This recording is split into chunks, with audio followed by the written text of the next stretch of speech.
देवभूमि उत्तराखंड का मेरा भाई बंधुओं, दीदी भूलियों, दाना सयाणों,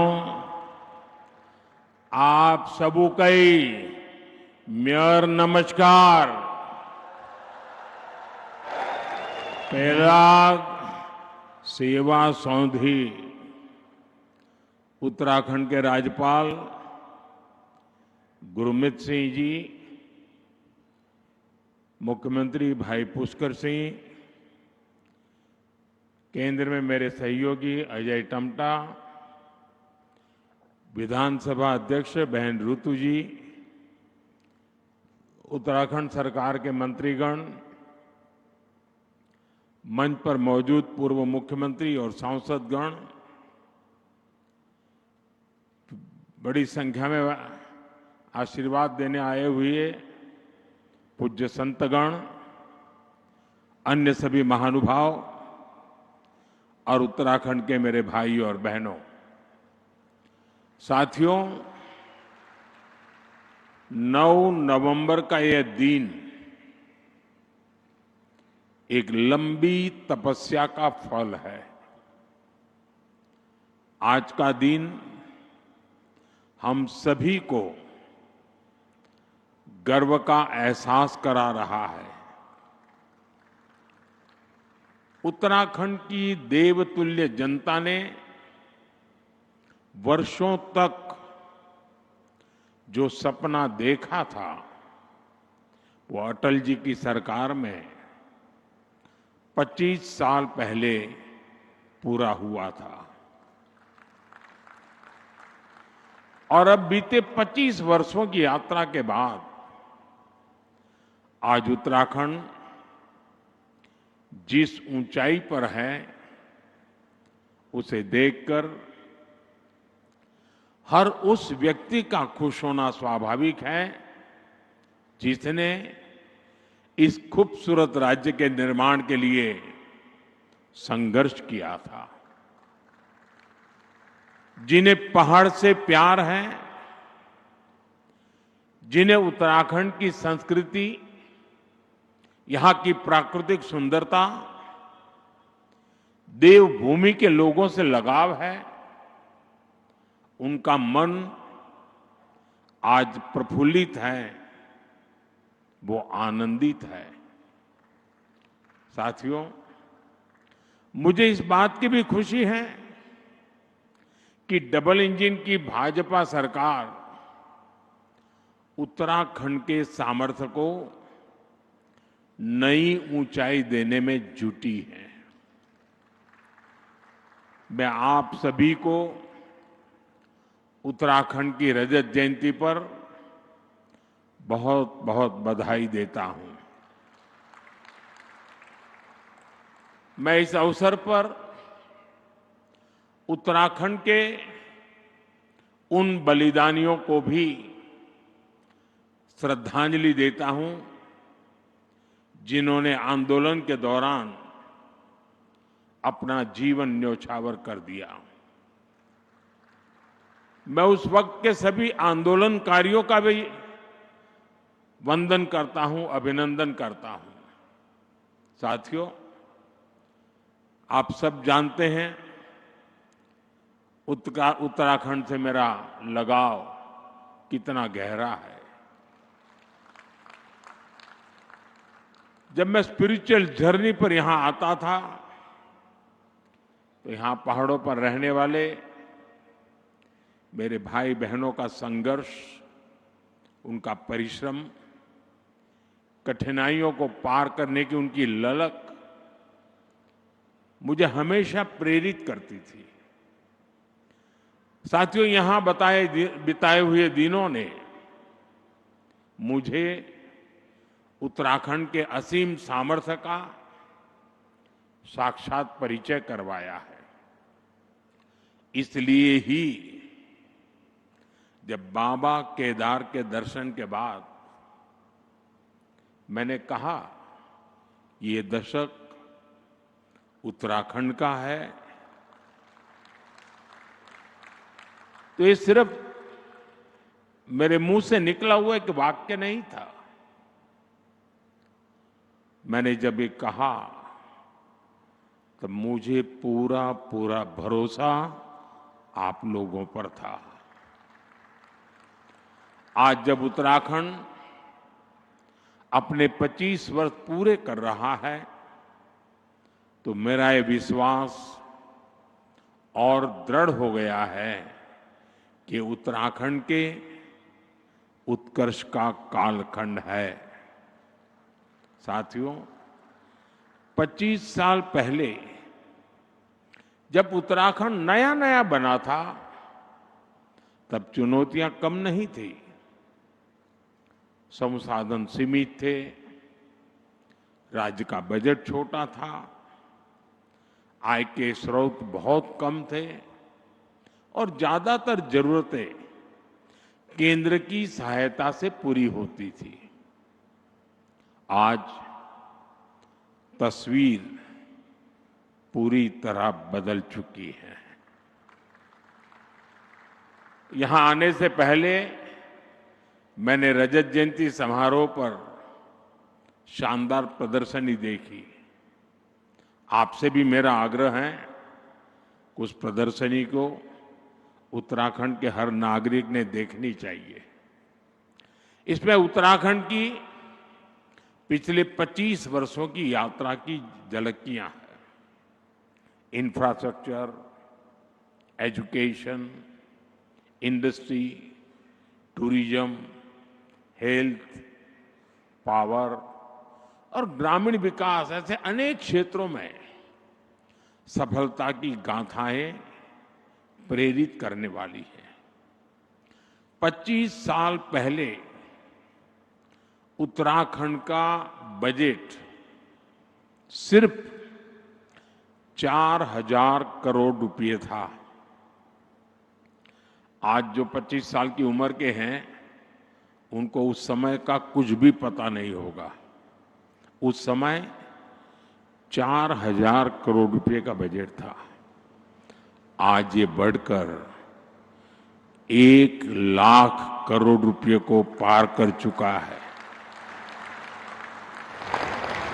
25 साल में उत्तराखंड में बिजली उत्पादन 4 गुना ज्यादा हो गया है।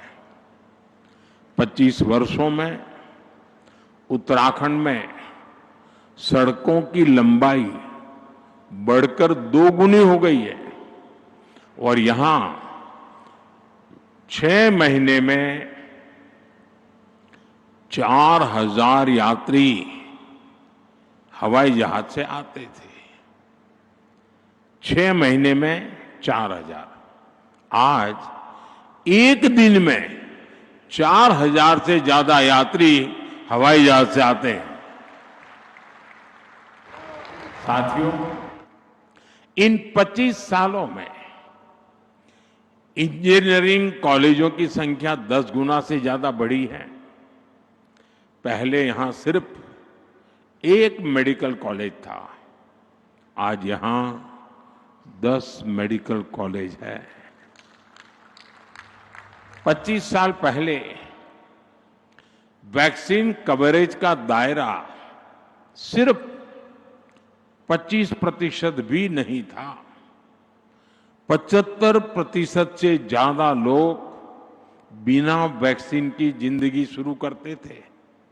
आज उत्तराखंड का करीब करीब हर गांव वैक्सीन कवरेज के दायरे में आ गया है। यानी जीवन के हर आयाम में उत्तराखंड ने काफी प्रगति की है। विकास की ये यात्रा अद्भुत रही है। ये बदलाव सबको साथ लेकर चलने की नीति का नतीजा है। हर उत्तराखंडी के संकल्प का नतीजा है। पहली पहाड़ों की चढ़ाई विकासक बाढ़ के रोक दें सी अब वही बटी नई बाट खुलन लागली।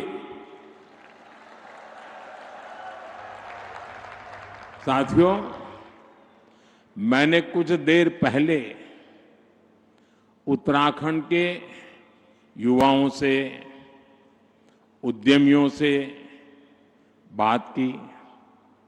वे सभी उत्तराखंड की ग्रोथ को लेकर बहुत उत्साहित हैं। आज जो उत्तराखंड वासियों के उद्गार हैं, उनको अगर मैं गढ़वाली में कहूं तो शायद कोई गलती तो कर लूंगा, लेकिन 2047 में भारत थे विकसित देशों की लाइन में ल्याण खुणी मेरो उत्तराखंड मेरी देवभूमि पूरी तरह से तैयार छिन।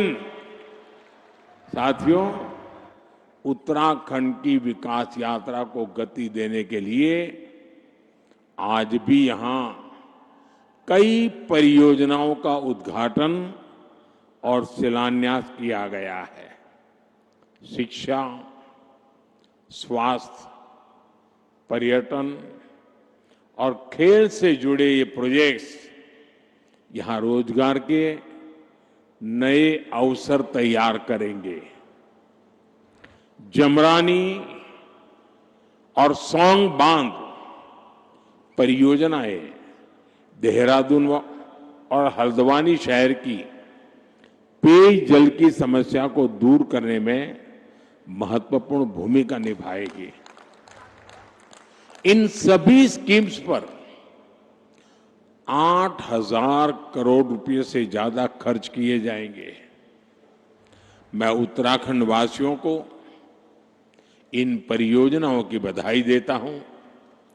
साथियों, उत्तराखंड सरकार अब सेब और कीवी के किसानों को डिजिटल करेंसी में अनुदान देना शुरू कर रही है।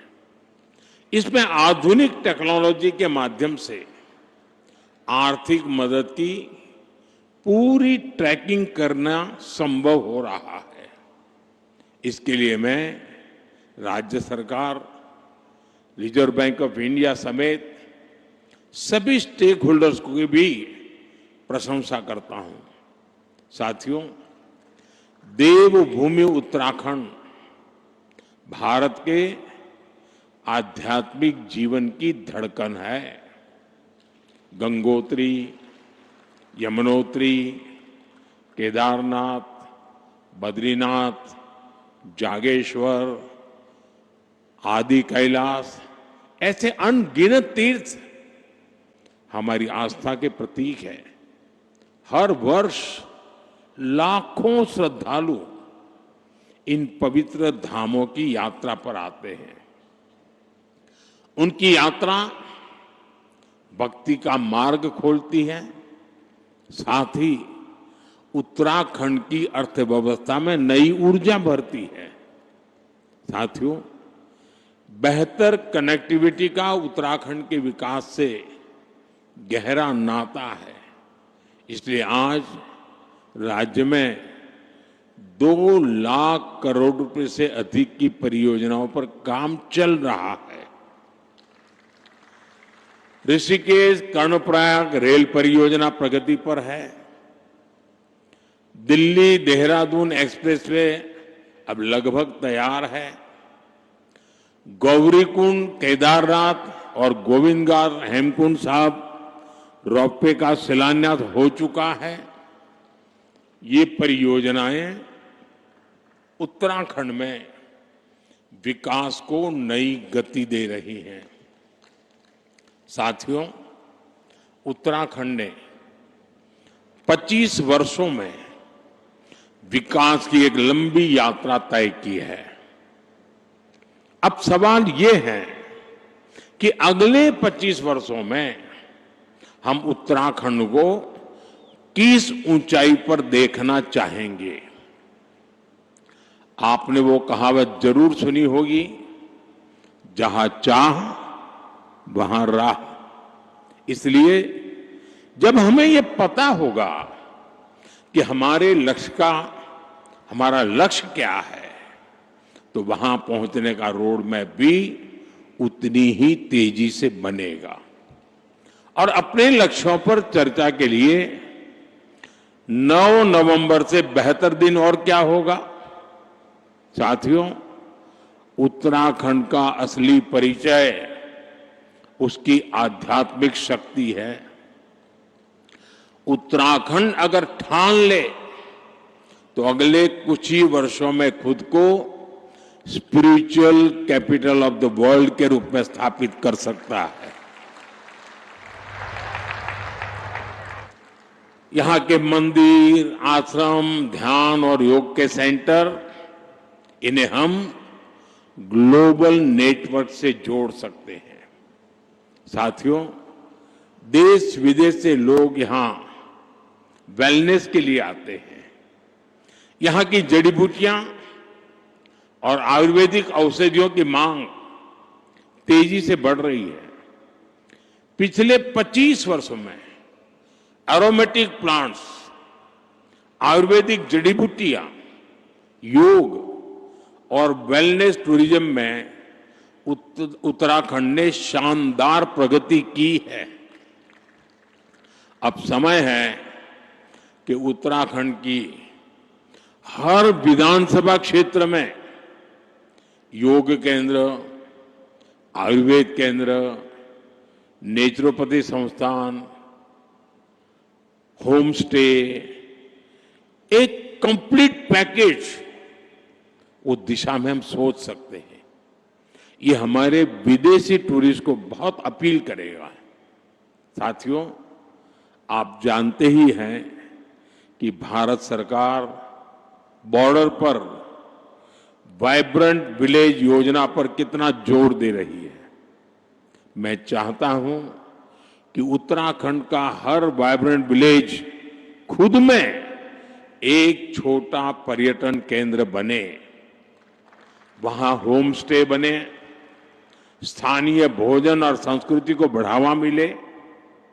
आप कल्पना करिए, जब बाहर से आने वाले पर्यटक एकदम घरेलू माहौल में डुबके चुड़कानी खाएंगे, रोट, अरसा, रस, भात खाएंगे, जंगोरे की खीर खाएंगे, तो उन्हें कितना आनंद आएगा।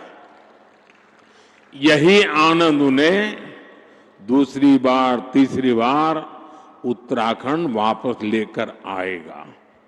साथियों, अब हमें उत्तराखंड में छुपी हुई संभावनाओं के विस्तार पर फोकस करने की आवश्यकता है। यहां हरेला, फुलदेई, भिटौली जैसे त्योहारों का हिस्सा बनने के बाद पर्यटक उस अनुभव को हमेशा याद रखते हैं। यहां के मेले भी उतने ही जीवंत हैं। नंदा देवी का मेला, जौलजीबी मेला, बागेश्वर का उत्तरायणी मेला, देवी धुरा का मेला, श्रावणी मेला और बटर फेस्टिवल, इनमें उत्तराखंड की आत्मा बसती है। यहां के स्थानीय मेलों और पर्वों को वर्ल्ड मैप पर लाने के लिए वन डिस्ट्रिक्ट वन फेस्टिवल, अर्थात एक जिला एक मेला जैसा कोई अभियान चलाया जा सकता है। साथियों, उत्तराखंड के सभी पहाड़ी जिले फलों के उत्पादन में काफी पोटेंशियल रखते हैं। हमें पहाड़ी जिलों को हॉर्टिकल्चर सेंटर बनाने पर फोकस करना चाहिए। ब्लूबेरी, कीवी, हर्बल और मेडिसिनल प्लांट्स, ये भविष्य की खेती है। उत्तराखंड में फूड प्रोसेसिंग, हस्तशिल्प, ऑर्गेनिक प्रोडक्ट्स, इन सब के लिए एमएसएमईज को नए सिरे से सशक्त किए जाने की जरूरत है। साथियों, उत्तराखंड में 12 महीने पर्यटन की संभावनाएं हमेशा से रही है।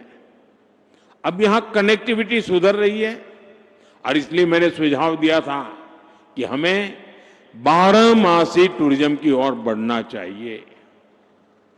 मुझे खुशी है कि उत्तराखंड विंटर टूरिज्म को नया आयाम दे रहा है। मुझे अभी जो जानकारियां मिली वो उत्साह बढ़ाने वाली है। सर्दियों में आने वाले पर्यटकों की संख्या में तेज बढ़ोतरी हुई है। पिथौरागढ़ में 14,000 फुट से अधिक ऊंचाई पर हाई एल्टीट्यूड मैराथन का आयोजन हुआ। आदि कैलाश परिक्रमा रन भी देश के लिए प्रेरणा बनी है। 3 वर्ष पहले आदि कैलाश यात्रा में 2,000 से भी कम श्रद्धालु आते थे। अब ये संख्या 30,000 से अधिक हो चुकी है। अभी कुछ दिन पूर्व ही केदारनाथ मंदिर के कपाट बंद हुए हैं। केदारनाथ धाम में इस बार करीब 17 लाख श्रद्धालु देव दर्शन के लिए आए हैं। तीर्थाटन, 12मासी पर्यटन उत्तराखंड का वो सामर्थ्य है जो उसे निरंतर विकास की नई ऊंचाई पर ले जाएगा। इको टूरिज्म के लिए भी बहुत संभावना है। एडवेंचर टूरिज्म के लिए भी बहुत संभावना है। देश भर के नौजवानों के लिए यह आकर्षण का केंद्र बन सकता है। साथियों, उत्तराखंड अब फिल्म डेस्टिनेशन के रूप में भी उभर रहा है। राज्य की नई फिल्म नीति से शूटिंग करना और आसान हो गया है। वेडिंग डेस्टिनेशन के रूप में भी उत्तराखंड लोकप्रिय हो रहा है और मेरा तो अभियान चल रहा है वेड in India. Wade in India के लिए उत्तराखंड को अपने यहां उसी आलिशान स्तर की सुविधाएं विकसित करनी चाहिए और इसके लिए 5-7 बड़ी डेस्टिनेशन को तय करके उन्हें विकसित किया जा सकता है। साथियों, देश ने आत्मनिर्भर भारत का संकल्प लिया है। इसका रास्ता वोकल फॉर लोकल से तय होगा। उत्तराखंड इस विजन को हमेशा से जीता आया है। स्थानीय उत्पाद से लगाव, उनका उपयोग, उनको अपने जीवन का हिस्सा बना लेना, ये यहां की परंपरा का अभिन्न हिस्सा है। मुझे खुशी है कि उत्तराखंड सरकार ने वोकल फॉर लोकल अभियान को तेज गति दी है। इस अभियान के बाद उत्तराखंड के 15 कृषि उत्पादों को जीआई टैग मिला है। यहां के बेडू फल और बद्री गाय के घी को हाल के दिनों में जीआई टैग मिलना सचमुच में बहुत गौरव की बात है। बद्री गाय का घी पहाड़ के हर घर की शान है। अब बेडू पहाड़ के गांवों से निकलकर बाहर के बाजारों तक पहुंच रहा है। इससे बने उत्पादों पर अब जीआई टैग लगा होगा। वो उत्पाद जहां भी जाएगा अपने साथ उत्तराखंड की पहचान भी लेकर जाएगा। ऐसे ही जीआई टैग वाले प्रोडक्ट्स को हमें देश के घर घर पहुंचाना है। साथियों, मुझे खुशी है हाउस ऑफ हिमालयाज उत्तराखंड का ऐसा ब्रांड बन रहा है जो स्थानीय पहचान को एक मंच पर ला रहा है। इस ब्रांड के तहत राज्य के विभिन्न उत्पादों को एक साझा पहचान दी गई है ताकि वे ग्लोबल मार्केट में प्रतिस्पर्धा कर सके। राज्य के कई उत्पाद अब डिजिटल प्लेटफॉर्म पर उपलब्ध हैं। इससे ग्राहकों को तक उनकी सीधी पहुंच बनी है और किसानों, कारीगरों और छोटे उद्यमियों के लिए एक नया बाजार खुला है। हाउस ऑफ हिमालयाज की ब्रांडिंग के लिए भी आपको नई ऊर्जा के साथ जुटना है। मैं समझता हूं इन ब्रांड के प्रोडक्ट्स के डिलीवरी मैकेनिज्म पर भी हमें लगातार काम करना होगा। साथियों, आप जानते हैं कि उत्तराखंड की अब तक की विकास यात्रा में कई रुकावटें आई हैं, लेकिन भाजपा की मजबूत सरकार ने हर बार उन बाधाओं को पार किया और ये सुनिश्चित किया है कि विकास की गति पर ब्रेक न लगे।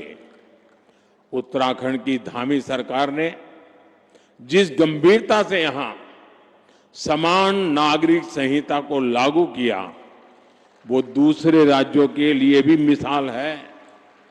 राज्य सरकार ने धर्मांतरण विरोधी कानून और दंगा नियंत्रण कानून जैसे राष्ट्रहित से जुड़े विषयों पर साहसिक नीति अपनाई। प्रदेश में तेजी से उभर रहे जमीन कब्जाने और डेमोग्राफी में बदलाव जैसे संवेदनशील मुद्दे पर भी भाजपा सरकार ठोस कार्रवाई कर रही है। आपदा प्रबंधन के क्षेत्र में उत्तराखंड सरकार ने तेजी और संवेदनशीलता के साथ काम करते हुए जनता की हर संभव मदद का प्रयास किया है। साथियों, आज जब हम राज्य स्थापना की रजत जयंती मना रहे हैं, मुझे पूरा विश्वास है कि आने वाले वर्षों में हमारा उत्तराखंड विकास की नई ऊंचाइयों को छुएगा, अपनी संस्कृति, अपनी पहचान को उसी गर्व के साथ आगे बढ़ाएगा। मैं एक बार फिर उत्तराखंड के सभी निवासियों को रजत जयंती समारोह की हार्दिक शुभकामनाएं देता हूं और मैं आपसे अपेक्षा करता हूं कि अभी से 25 साल के बाद जब देश आजादी के 100 साल मनाता होगा, तब उत्तराखंड किस ऊंचाई पर होगा, ये लक्ष्य अभी से तय कर लेना चाहिए, रास्ता चुन लेना चाहिए और इंतजार किए बिना चल पड़ना चाहिए। मैं आपको ये भी भरोसा देता हूं कि भारत सरकार हमेशा उत्तराखंड सरकार के साथ खड़ी है। आपको हर कदम पर सहयोग देने को हम तत्पर हैं। मैं उत्तराखंड के हर परिवार, हर नागरिक के सुख, समृद्धि और उज्जवल भविष्य की कामना करता हूं। आप सबका बहुत बहुत धन्यवाद। भारत माता की, भारत माता की। वंदे मातरम का 150वां वर्ष है। मेरे साथ बोले वंदे वंदे वंदे वंदे वंदे वंदे वंदे वंदे वंदे। बहुत बहुत धन्यवाद।